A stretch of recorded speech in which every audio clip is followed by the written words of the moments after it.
Hello everyone, हमने algebra book का chapter number 1 start किया था जिसका नाम है मैट्रिसेस। उसी चैप्टर को हम आगे इस वीडियो में कंटिन्यू करेंगे। ये आपका इस चैप्टर का 4th लेक्चर है। तो इसमें हम कुछ थ्योरम्स करेंगे। तो आपकी फर्स्ट थ्योरम क्या है, देखिए, if A and B are two matrices of same order n, then हमें प्रूव क्या करना है, एडजॉइंट ऑफ ए बी किसके इक्वल होगा, adjoint of B into adjoint of A के इक्वल होगा। आपकी ए और जो बी मैट्रिक्स है उसका जो ऑर्डर है वो n है, मतलब कि दोनों ही सेम ऑर्डर की हैं और उसका ऑर्डर क्या है, n है। n ऑर्डर का क्या मतलब है, आपको पता है कि हम ऑर्डर कैसे लिखते हैं, 2x3 order, 3x2 order. But आपका जब आपके पास स्केयर मैट्रिक्स है तो स्केयर मैट्रिक्स के केस में हम ऐसे भी लिख सकते हैं ऑर्डर n। फॉर एग्जांपल, ये आपके पास मैट्रिक्स है 1 2 3 4, ये स्केयर मैट्रिक्स है क्योंकि इसमें नंबर ऑफ रोज और नंबर ऑफ कॉलम्स क्या हैं, इक्वल हैं। और कितनी रोज हैं, 1 2, 2 रोज हैं। कितने कॉलम्स हैं, 1 2, 2 कॉलम्स हैं। तो ये 2x2 ऑर्डर की मैट्रिक्स होगी। तो इसको हम ये भी कह सकते हैं कि ये 2 ऑर्डर की ही मैट्रिक्स है। ठीक है, 2 ऑर्डर की ही मैट्रिक्स है। इसी तरह जो हमारे पास ए और बी मैट्रिसेस हैं वो n ऑर्डर की मैट्रिसेस हैं, मतलब कि रोज और कॉलम दोनों क्या हैं, n ही हैं। ठीक है, तो हमें प्रूफ क्या करना है, adjoint of A B is equal to adjoint of B into adjoint of A. इसको इस थ्योरम को करने से पहले आपको एक रिजल्ट याद रखना है जो इस थ्योरम के लिए इंपॉर्टेंट है। वो रिजल्ट क्या है, ए एडजॉइंट ऑफ ए जो है वो किसके इक्वल होगा, एडजॉइंट ऑफ ए इंटू में ए के इक्वल होगा। और जो ये दोनों टर्म्स हैं ये इक्वल होंगी डिटर्मिनेंट ऑफ ए इंटू में आइडेंटिटी मैट्रिक्स। यहाँ एन का मतलब वही है, ऑर्डर है। कौन से ऑर्डर की, आइडेंटिटी मैट्रिक्स है। आइडेंटिटी मैट्रिक्स आपको पता है क्या होती है, जिसके जो डायगोनल एलिमेंट्स होते हैं वो यूनिटी होते हैं और बाकी सारे एलिमेंट्स क्या होते हैं, जीरो होते हैं। जैसे कि ये डायगोनल एलिमेंट्स हैं, ये 1 1 1 है, बाकी सारे एलिमेंट्स क्या हैं, 0 0 0 0। तो प्रूफ स्टार्ट करते हैं। इसको हम क्वेश्चन नंबर 1 मान लेते हैं। अब देखिए, हमने प्रूफ क्या करना है, adjoint of A is equal to adjoint of B into adjoint of A. हम यहाँ से RHS लेते हैं, ठीक है, adjoint of B into adjoint of A लेते हैं, ठीक है। और इसको प्री मल्टीप्लाई करवा देते हैं ए बी से, मतलब कि प्री मल्टीप्लाई मतलब कि पहले मल्टीप्लाई करवा देते हैं ए बी से। पोस्ट मल्टीप्लिकेशन का क्या मतलब होता है, ए बी को इसके बाद मल्टीप्लाई करवाएंगे। प्री का मतलब इसको पहले मल्टीप्लाई करवाएंगे, पहले यहाँ लिखेंगे। तो ए बी मैट्रिक्स से हमने मैट्रिक्स से इसको मल्टीप्लाई करवा दिया। ए और बी की मल्टीप्लिकेशन जो होगी, जब होगी तो एक नई मैट्रिक्स आएगी ना, इसलिए इसको न्यू मैट्रिक्स का नाम दे दिया ए बी। तो A B into adjoint of B into adjoint of A आ गया। अब देखिए, ये चारों के चारों जो मैट्रिसेस हैं, एडजॉइंट ऑफ बी भी आपकी एक तरह की मैट्रिक्स है, एडजॉइंट ऑफ ए की भी आपकी एक तरह की मैट्रिक्स है। ठीक है, तो चारों की चारों मैट्रिसेस क्या हो रही है, मल्टीप्लाई हो रही हैं। तो b into adjoint of B को हम इकट्ठा लिख सकते हैं। तो यहाँ मैंने b एडजॉइंट ऑफ बी को इकट्ठा कर लिया, a as it is, adjoint of a as it is. अब देखिए रिजल्ट, देखिए आप क्वेश्चन नंबर 1 से आपको पता है a एडजॉइंट ऑफ a किसके इक्वल है, determinant of a into identity matrix के इक्वल है। ठीक है, तो यहाँ b एडजॉइंट ऑफ b है, तो ये किसके इक्वल आ जाएगा, determinant of b into identity matrix, तो वही लिखा है। तो a as it is, adjoint of a as it is. Next देखिए, आपको मैंने बताया था कि जो डिटर्मिनेंट होता है किसी भी मैट्रिक्स का वो एक नंबर होता है। ठीक है, जब आप मैट्रिक्स का डिटर्मिनेंट निकालोगे कोई नंबर होगा, कोई नंबर आएगा, तो इस नंबर को हम पहले लिख सकते हैं। मैट्रिक्स से आप चाहे पहले मल्टीप्लाई कर दो किसी नंबर को, चाहे बाद में मल्टीप्लाई कर दो, आंसर तो वही आएगा ना। तो इस नंबर को हमने पहले लिख दिया, इस ए को आगे लिख दिया। ए ये आपकी एक मैट्रिक्स है, ये भी आपकी एक तरह की मैट्रिक्स है, आइडेंटिटी मैट्रिक्स, और ये एडजॉइंट ऑफ ए। आपको ये भी एक बात याद रखनी है जो आपको पता ही होगी, आपने +1 +2 में पढ़ी होगी, कि अगर हम किसी मैट्रिक्स को आइडेंटिटी मैट्रिक्स से मल्टीप्लाई कर देते हैं, ठीक है, जैसे कि आपके पास कोई मैट्रिक्स है बी या सी मान लेते हैं, कोई आपके पास सी मैट्रिक्स है, उसको आपने मल्टीप्लाई करा आइडेंटिटी मैट्रिक्स से, तो आपके पास जो न्यू मैट्रिक्स आएगी वो सी ही होगी। ठीक है, वही मैट्रिक्स होगी। तो अगर ए को आई के साथ मल्टीप्लाई करवाएंगे तो हमारे पास क्या आ जाएगी, ए मैट्रिक्स ही आ जाएगी। ठीक है, determinant of B into A into adjoint of A. अब फिर से देखिए इक्वेशन नंबर 1 से, ए एडजॉइंट ऑफ ए किसके इक्वल है, determinant of A into I N के इक्वल है। मतलब कि ए एडजॉइंट ऑफ ए जो है आपका इक्वल है determinant of A into identity matrix.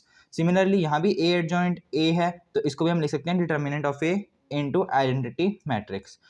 ये भी डिटर्मिनेंट है और ये भी डिटर्मिनेंट है। दोनों ही क्या है, नंबर्स हैं, क्योंकि किसी भी मैट्रिक्स का डिटर्मिनेंट जो होता है वो नंबर ही होता है। तो इसको हम ऐसे भी लिख सकते हैं, ए को हमने पहले लिख दिया, बी को बाद में लिख लिया, ठीक है। अब ये determinant of A into determinant of B हम कैसे लिख सकते हैं, ए बी का होल का डिटर्मिनेंट और into I as it is. इसको हम इक्वेशन नंबर 2 मान लेते हैं। अब देखिए हमने adjoint of B into adjoint of A से पहले ए बी को मल्टीप्लाई करवाया था, ठीक है, यहाँ ए बी से पहले मल्टीप्लाई करवाया था। अब हम ए बी को बाद में मल्टीप्लाई कराएंगे, मतलब पोस्ट मल्टीप्लिकेशन करवाएंगे adjoint of B into adjoint of A से। तो यहाँ लिखा adjoint of B into adjoint of A, और इसको मल्टीप्लाई करवाया किससे, ए बी से बाद में, इज इक्वल्स टू ये भी मैट्रिक्स है, ये भी मैट्रिक्स है, ये भी मैट्रिक्स है और ये भी मैट्रिक्स है, ठीक है। अब adjoint of A into A को हम इकट्ठा लिख देते हैं, तो adjoint of B as it is into में एडजॉइंट ऑफ ए इंटू में ए, ठीक है, ए और एडजॉइंट ऑफ ए को इकट्ठा कर दिया और बी एज इट इज, और इसको हम ब्रैकेट में लिख लेते हैं। अब इक्वेशन में 1 से देखिए, adjoint of A into adjoint of A into A किसके इक्वल है, determinant of A into identity matrix. तो यहाँ हम क्या लिख सकते हैं, determinant of A into identity matrix, B as it is और adjoint of B as it is. फिर से जो ये जो डिटर्मिनेंट ऑफ ए है ये क्या है, एक डिटर्मिनेंट है, मतलब कि एक नंबर है, इसको हम पहले लिख सकते हैं। एडजॉइंट ऑफ बी को हमने बाद में लिख दिया, I as it is, B as it is. अब आइडेंटिटी मैट्रिक्स को किसी भी मैट्रिक्स से मल्टीप्लाई करवाओ, ठीक है, तो जिससे मल्टीप्लाई करवाया है वही मैट्रिक्स आ जाती है, मतलब यहाँ बी ही आ जाएगा, आई इंटू बी, ठीक है। Adjoint of B as it is, determinant of A as it is, ठीक है। Determinant of A as it is, adjoint of B into B, यहाँ से रिजल्ट 1 से देखिए, adjoint of A into A किसके equal है, determinant of A into I के equal है। सिमिलरली एडजॉइंट ऑफ जो बी होगा वो किसके equal, adjoint of B into B किसके इक्वल होगा, determinant of B into I के इक्वल होगा। तो यहाँ हम क्या लिख देंगे, determinant of B into I, ठीक है। Determinant of A into determinant of B क्या होगा, होल का डिटर्मिनेंट ए बी का और इंटू में आई। ये हमारी थर्ड इक्वेशन होगी। अब देखिए सेकेंड इक्वेशन और थर्ड इक्वेशन से जो हमारे पास ये जो है किसके इक्वल है, इसके इक्वल है, adjoint of B into adjoint of A into में ए बी के इक्वल है। सिमिलरली जो ये वाली टर्म है इसको मैं यहाँ लिख देता हूँ, इसके इक्वल है, ठीक है। तो सेकंड और थर्ड से हमारे पास क्या आ गया, राइट हैंड साइड दोनों की इक्वल आ गई। जो राइट हैंड साइड इक्वल है तो लेफ्ट हैंड साइड भी इक्वल होगी, ये भी इसके इक्वल होगा, ठीक है। तो फ्रॉम सेकंड एंड थर्ड हमारे पास क्या आ गया, ए बी इंटू में एडजॉइंट ऑफ बी इंटू में adjoint of A is equals to adjoint of B into में एडजॉइंट ऑफ ए और मल्टीप्लिकेशन में ए बी। इसको हम थर्ड इक्वेशन मान लेते हैं। तो हमारे पास ये इक्वेशन आ चुकी है, इक्वेशन नंबर थर्ड। अब रिजल्ट 1 से देखिए, ये हमारे पास रिजल्ट 1 है ना, इसमें A adjoint of A is equals to adjoint of A into A किसके इक्वल है, determinant of A into I N के इक्वल है।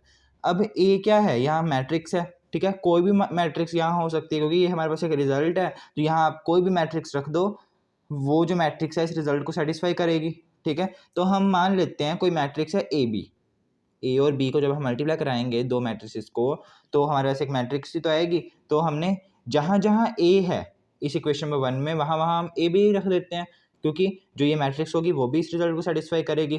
तो जहाँ जहाँ ए है, ठीक है, वहाँ वहाँ हम ए बी रख देते हैं। तो हमारे पास ये जो इक्वेशन नंबर 1 है वो क्या बन जाएगी, A B adjoint of A B is equals to adjoint of A B into में A B is equal to determinant of A B into identity matrix. Equation number 1 में जहाँ जहाँ ए था वहाँ वहाँ ए बी मैंने पुट कर दिया। इसको मैं इक्वेशन नंबर 4 मान लेता हूँ। और इक्वेशन नंबर थर्ड जो थी हमारी, जो equation number second, sorry equation number ये फोर्थ मानता है इसको, ये फोर्थ है इक्वेशन, ठीक है, और इसको हम फिफ्थ मानते हैं। जो हमारे पास इक्वेशन नंबर फोर्थ आई थी, जो सेकेंड और थर्ड से आई थी, वो दोनों किसके इक्वल थे, ए बी का डिटर्मिनेंट इंटू आई के इक्वल थे। ये हमारे पास जो सेकंड और थर्ड इक्वेशन है ये किसके इक्वल है, ए बी आई के इक्वल है। ये किसके इक्वल है, determinant of A B into I के इक्वल है। ठीक है, तो ये दोनों भी इक्वल होंगे और दोनों किसके इक्वल है, ए बी आई के इक्वल है। इसलिए मैंने यहाँ के लिख दिया दोनों किसके इक्वल है, ए बी का डिटर्मिनेंट इंटू आई के इक्वल है। अब इक्वेशन में फोर्थ और फिफ्थ से देखिए, ये पूरी जो टर्म है ए बी आई के इक्वल है, ये भी पूरी टर्म ए बी आई के इक्वल है। तो यहाँ से हमारे पास जो A B adjoint of B into जो एडजॉइंट ऑफ ए है वो किसके इक्वल है, ए बी के इक्वल आ गया। ठीक है, फ्रॉम फोर्थ ए बी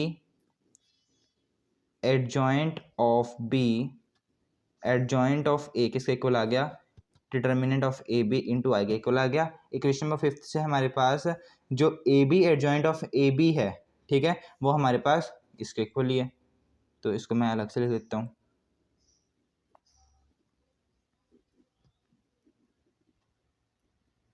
ठीक है, इसको मैं सिक्स्थ मान लेता हूँ, इसको सेवन्थ मान लेता हूँ। सिक्स्थ और सेवन्थ से हमारे पास क्या आ गया, जो ए बी है into adjoint of A B है वो किसके इक्वल है, A B into adjoint of B into adjoint of A के इक्वल है। ठीक है, क्योंकि आर एच एस इक्वल है तो लेफ्ट हैंड साइड भी इक्वल हो जाएगी। अब ये ए बी से ए बी कट गया, हमारे पास बचा क्या, adjoint of A B is equals to adjoint of B into adjoint of A. ठीक है, और यही तो हमें प्रूव करना था, adjoint of A B is equals to adjoint of B into adjoint of A. तो ऐसे हमने प्रूफ कर दिया।